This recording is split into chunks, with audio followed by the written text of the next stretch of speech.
Okay, good afternoon, everybody. This is Bill, and I wanted to go ahead and let everybody know how we're going to use the CRM. In this video, we're going to be going over creating a lead, getting a contract signed, and following the flows through. This CRM has been designed to departmentalize a CRM access. So essentially, the production department's going to have their own portal. The sales department, their own portal.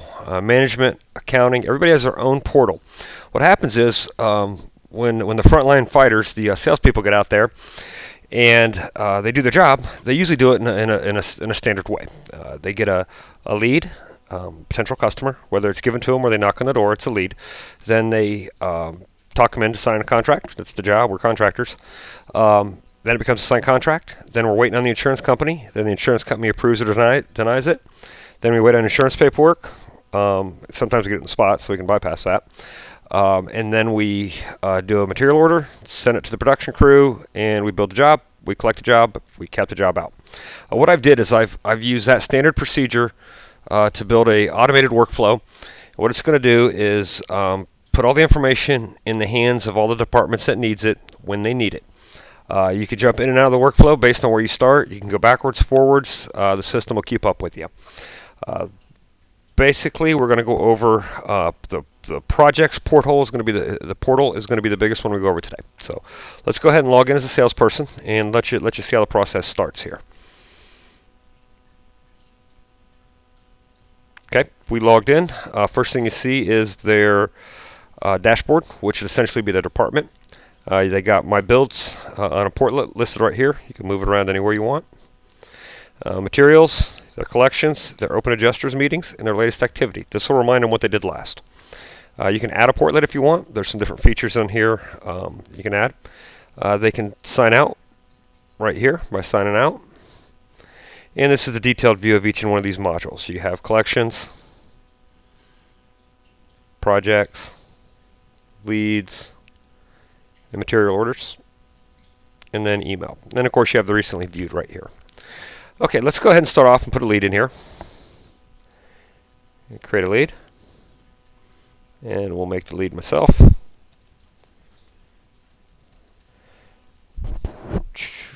Job title.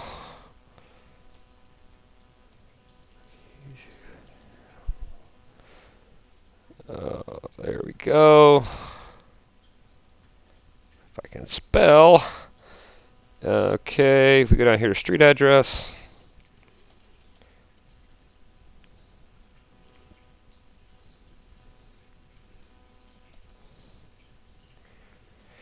I don't really live there, guys, but for some reason I have a following on YouTube. There's like 4,000 hits on there, so I don't want all these crazy people knowing where I live. Okay, so we have all the basic information. As you can see here, you would fill out more of this information if you needed it. For instance, if it was a rental company for some reason, you'd put the company information here. The secondary address is going to be used for their office. The primary address is where we're going to build. Okay. Over here you have different permissions, like you could have made this lead for somebody else and you can assign it to somebody else, and you can also assign who can see it here. So we'll go ahead and save this.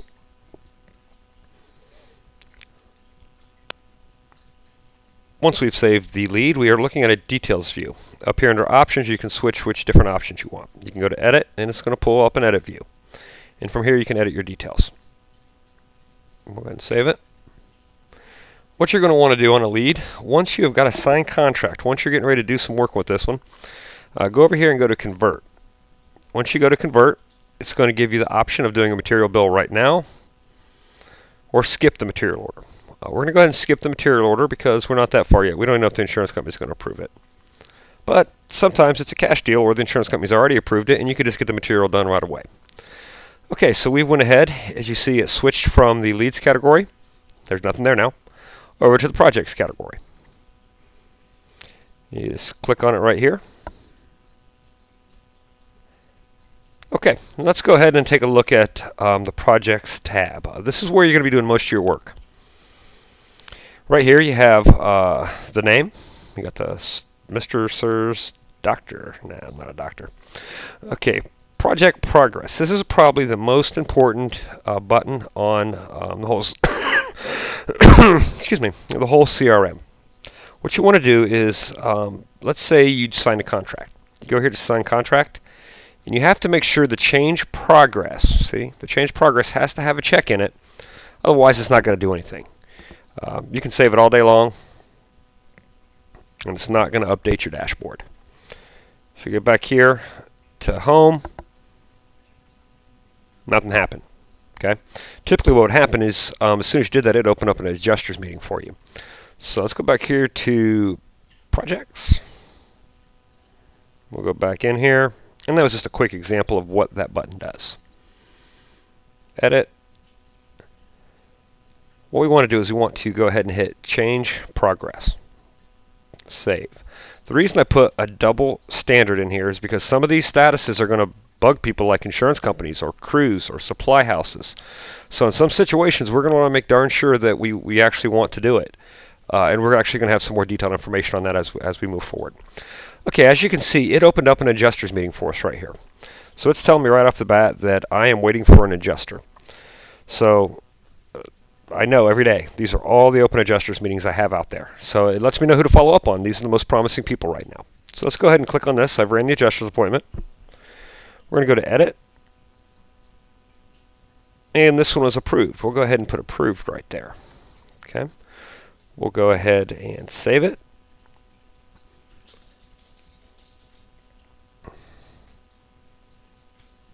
Okay, if we go back to our main screen,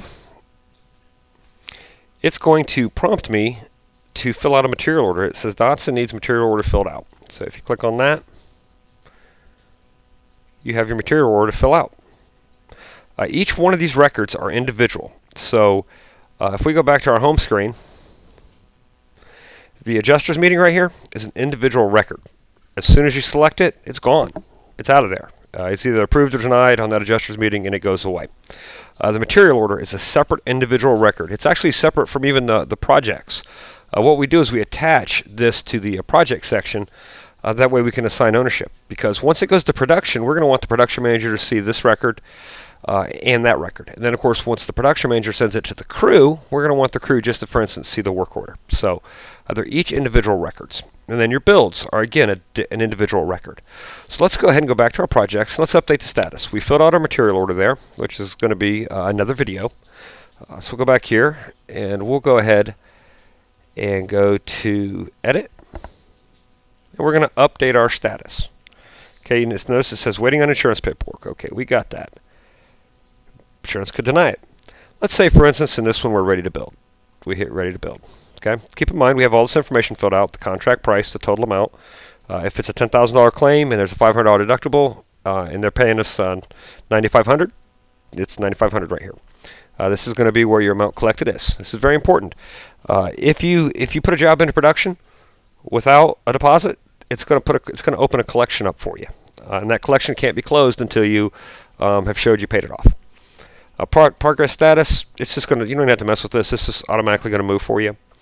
This is going to be your roof depreciation, how much the depreciation is, gutter depreciation, siding depreciation, and then if you want to request depreciation, I want to request it now. Keep in mind you have to have this selected right here. What will happen is that's going to take this information down here for the insurance company, and it's going to send it to everybody in the insurance company. They're going to know you want your depreciation because the adjuster is going to get a text. We're going to send a request into the desk adjuster for the file, and we're going to follow up on it. So that's very important. Not now. Okay, we got the trades. We got roof, siding, gutters, the price, whole 9 yards, insurance company information, the mortgage information, the homeowner information, their address right here. If it's a business or a landlord, this would be the secondary address, and then any descriptive information we have. Okay, notice that the save floats with us, and that's pretty cool, so we don't have to always scroll to find it. Okay, so we have everything we need. We switched our status to ready to build, and we're going to go ahead and save it. Okay, what it did is it just took this job and stuck it in the production manager's inbox. Just like if you're at an office, you put your file right on his inbox. So if you go back home to your home screen, your dashboard, it's going to tell you that your builds, William Dotson, is not ready. What you're waiting for is the production manager to go ahead and put this in production for us. You have your material order here. You know it's clear as a bell right there. You have no collections outstanding, not yet anyway. Let's go ahead and go to the production manager's view. We'll sign out. Production, and we're going to sign in as a production manager. Okay, you can see a whole bunch of dots here. These are test scenarios. As I was building the work to get this up and running, these are different builds we have coming up in this month. But if you go to scheduled builds, which is actually full right now, only because I didn't clear it out, because I literally had to do like 100 tests to make sure all these workflows work properly. So we'll go to all the way to the back. Okay, we're ready to build William Dotson's roof. So we click on it. We get all the details we need. Okay, we're ready to build it. We go back to leads, or excuse me, projects. Okay, if we click on it right there, all he has to do is go here to create build.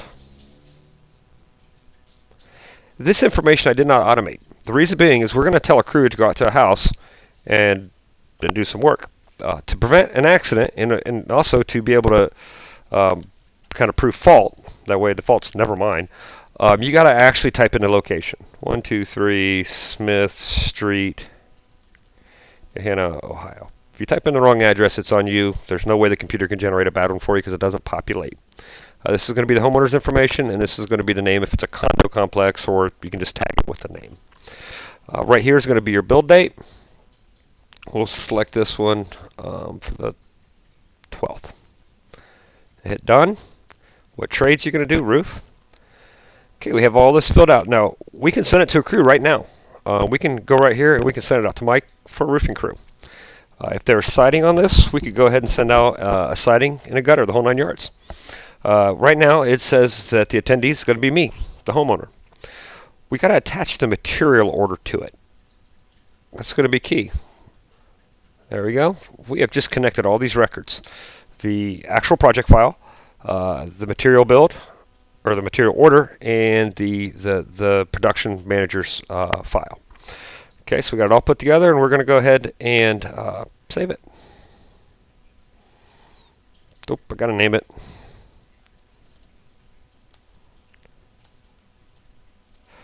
Forgot to name it. There we go. Sorry. Go ahead and save it.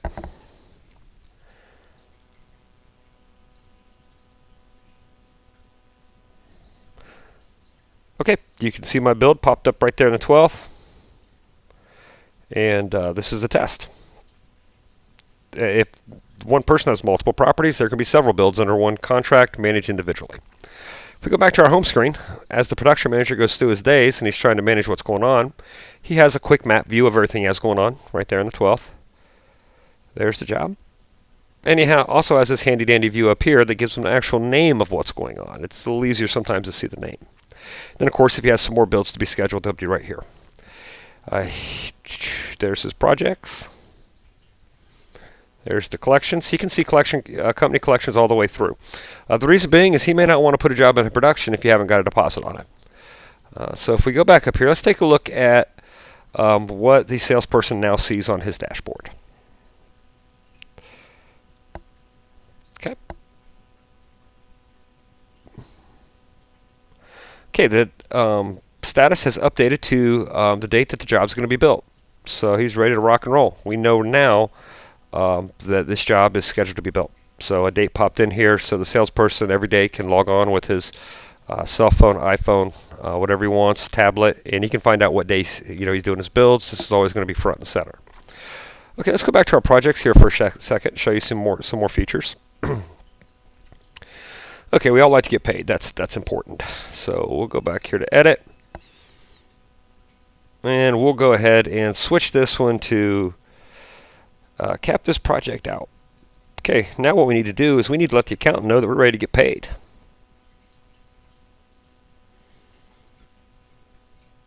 Okay, we have capped this job out without selecting change progress. You see that? Send to production.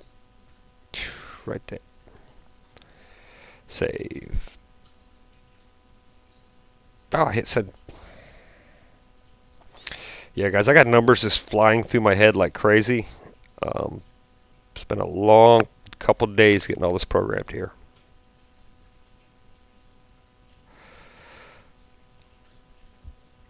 Okay, let's go ahead and go to the accountant's view.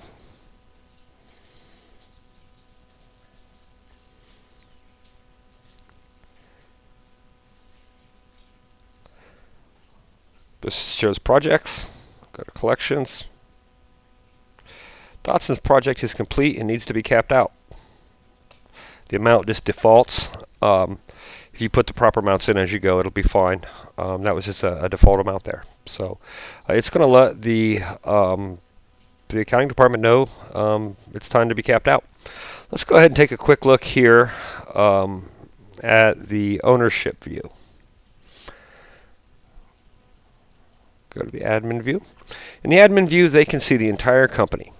So they can look at their phone and they can see everything that everybody's doing. They can see the builds they got scheduled. They can see all the material orders they have either withstanding or already made.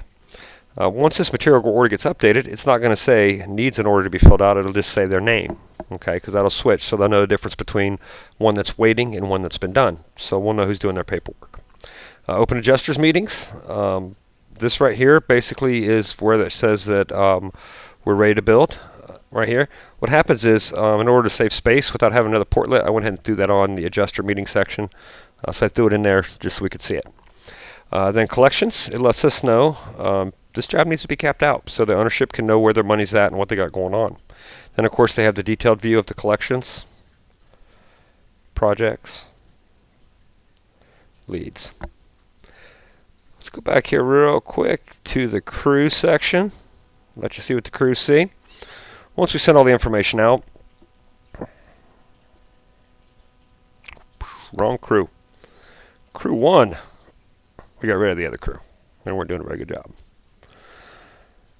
Okay, we can see right here under our project section that we have a project scheduled, and I didn't put the information in here to update, but that is actually me. Right there, it tells them how much money they're going to get made on the job. It would say William Dotson all the way through. Now, this can be translated into Spanish for Spanish crews, Chinese, however you want it. I can translate it. It's already built into the system to give whatever language you need. And then the crews will be able to see which jobs they have coming, and they'll be able to get in here and accept or deny or talk to you about the jobs. So, okay, that's my basically video I did fast that basically went over how to put a lead in and then how to work with the project. It went over a lot, so hopefully you got a little bit there. One thing I did do is I made myself available to you for some help. Last thing I'm going to show you here is we'll go to sales. We'll go ahead and log in. What I'm going to do is I've hardwired my cell phone to the CRM here. The reason I did that is I wanted to make sure that if you ever needed help, you didn't always have to pull out your phone and call me, because you may just have a quick question. If you go down here, hey, I didn't put it on this screen. Let's go to let's go to the accountant screen. Don't worry, salesman, I'll get you the help there. Live help right there. Okay, I'm going to log in on my phone here. You don't know if you heard the knock or not. That tells me that I'm there. So every time I walk around with my cell phone, if I refresh this, if I do anything, we'll go to collections, back to home. Boom. There I am. If you see this blue box, that means I'm available. You can click it, and you can have a conversation with me. You can just quickly text me on my phone, whatever you need. Hello, Bill, or me. This is kind of confusing. I am my own grandpa. Anyway. Okay, I don't know if you can hear that or not, but we are ringing the phone, and now I can easily just text back and forth with you, and I can answer any questions you have. Okay, good luck, guys. Play with it. Get on there. You know, make some bleeds, make some projects. Do whatever you got to do to get comfortable with it. Hopefully, we can roll this out and get everybody on it here pretty soon. Thanks a lot.